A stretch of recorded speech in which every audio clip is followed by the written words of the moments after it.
Okay, so now let's talk about ambient light. What is ambient light? It is basically the light that fills your room.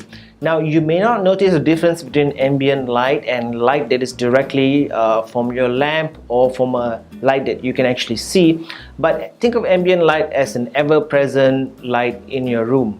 Now, even if you switch off all the lights in your room and it's pitch black, completely black, that would mean there's no ambient light in your room. But chances are you can still see your stuff in your room. You can still find your way out of your room no matter how dark it is, because there's definitely some ambient light at any given time.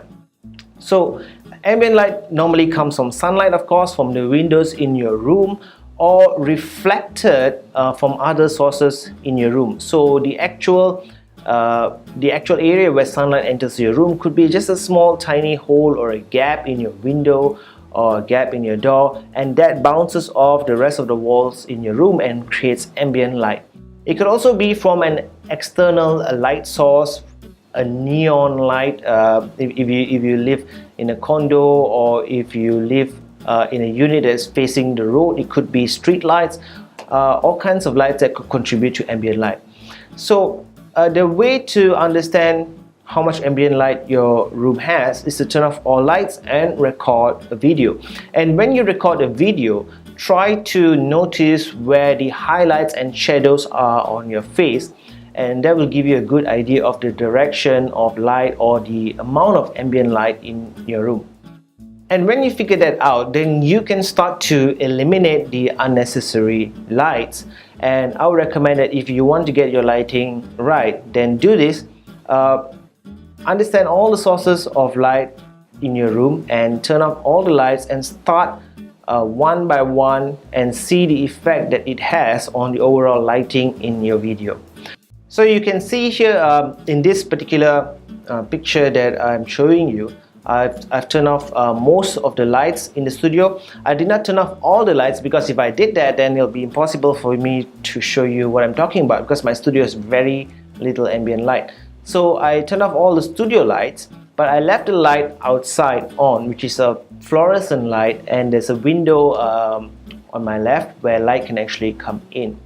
So you can see that the light source over here. One area of my recording is more well lit than the other, and I have shadows, lots of shadows on the other end.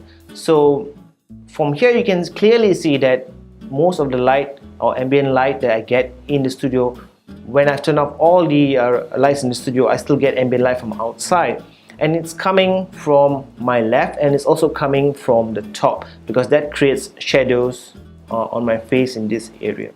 So I would recommend that you turn off all the lights and open your favorite video editing software like iMovie or ScreenFlow or Camtasia. Turn on your webcam and try to really understand where the lights are coming from. Now, ambient light is not a problem, but it can be a problem if you want to create videos consistently. For example, if you are creating an online course and you want to have the same amount of lighting or the same type of light, the same feel throughout your course, and the course could take 2 weeks to complete.